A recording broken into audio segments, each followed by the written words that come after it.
Dans notre époque, on a tendance à avoir les choses, de manière générale, beaucoup plus vite qu'avant. Et on dirait que ça va même de plus en plus vite. Donc du coup, cette habitude d'avoir tout de suite et maintenant fait que dans votre business, la patience n'est absolument pas votre fort.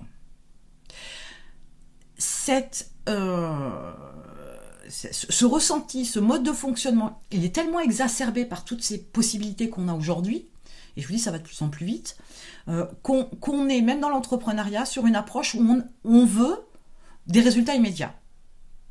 Une stratégie, une fois qu'on l'a mise en place, les résultats, ils viennent pas en 24 heures, ils viennent pas en une semaine. Peu importe la stratégie, les résultats ne sont pas immédiats. Et l'idée, ce n'est pas forcément en plus d'avoir des résultats immédiats, mais ça, c'est avoir donc une stratégie qui permette d'avoir des résultats tous les jours, constamment, régulièrement, et voire en évolution.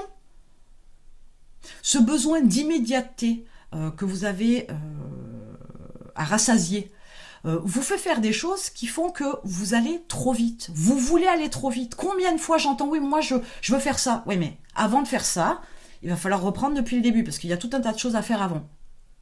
Vous vendez la peau de l'ours avant de l'avoir tué. L'expression est bien choisie quand même, c'est l'idée. Il faut que la patience, l'attente, soit une partie intégrante de votre mode de fonctionnement.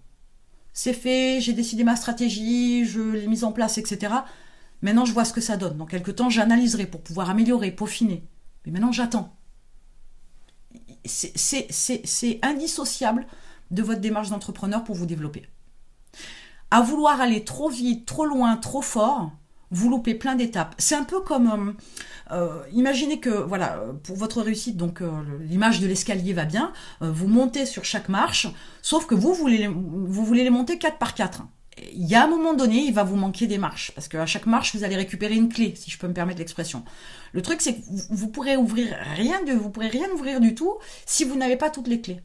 Donc forcément, allez monter 4 à 4 ces marches. Il y a un moment donné, la vie, elle vous ramènera vers le bas, parce qu'il faudra passer par toutes les marches pour pouvoir avoir toutes les clés. Il n'est pas possible d'aller plus vite que la musique. Ah, encore des expressions, oui, je les adore, mais je suis toujours pleine d'expressions comme ça. La patience est en plus quelque chose qui doit s'intégrer de manière assez intense pour vous.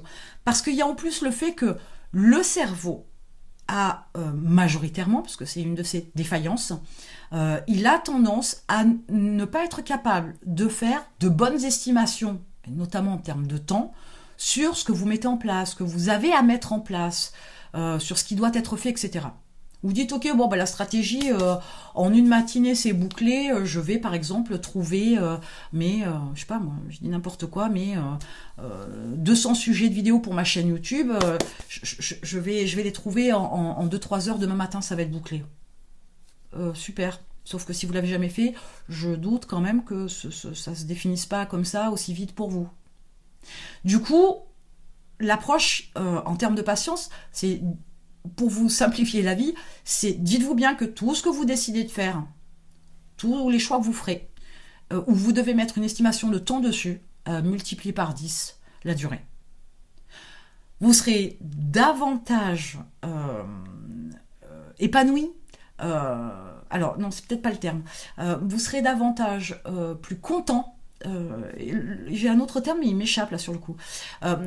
Vous serez davantage satisfait, voilà, c'est mieux déjà, si vous arrivez à terminer cette action, cette tâche ou cette stratégie, peu importe, vous serez davantage satisfait d'avoir terminé avant la durée que vous aviez estimée au départ que l'inverse. Si quelque chose, vous l'estimez que ça va vous prendre 5 heures et que au bout de 10 ou 15 heures vous y êtes encore, ça va très vite vous agacer. Et du coup, vous perdez patience par ricochet. Sauf que c'est la patience que vous devez développer. Donc, faites cette approche-là dans les estimations que vous faites en termes de durée, multipliées par 10. Alors attention, on parle de tâches, d'actions, etc. Mais une chose est certaine, c'est qu'il ne faut pas confondre ça avec la mise en place des étapes pour atteindre votre objectif.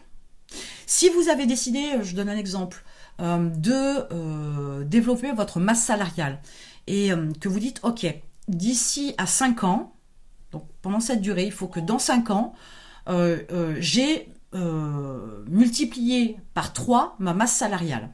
Admettons. Ah bah tiens, j'ai Siri qui la ramène. Et je ne sais pas pourquoi. Lui aussi, il n'est pas content.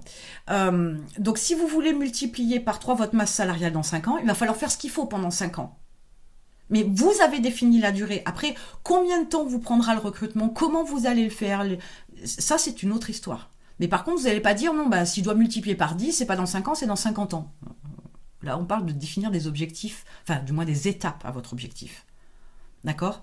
Mais tout ce que vous allez faire pour pouvoir atteindre l'étape que vous avez fixée dans 5 ans au niveau de votre masse salariale, tout le temps que ça doit vous prendre pour faire ça, là, oui, vous pouvez imaginer que ça va être multiplié par 10. Parce que, alors 10, j'exagère peut-être un peu pour certaines choses, mais comprenez que ça va vous prendre bien plus de temps. Et si vous n'avez pas la patience, bah, vous allez lâcher prise. Si vous lâchez prise, bah, forcément, vous revenez quelque part en arrière.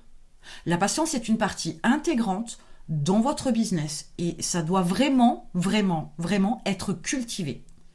Votre impatience vous fera faire que des erreurs. Donc cultivez votre patience, vous verrez que vous en sortirez gagnant.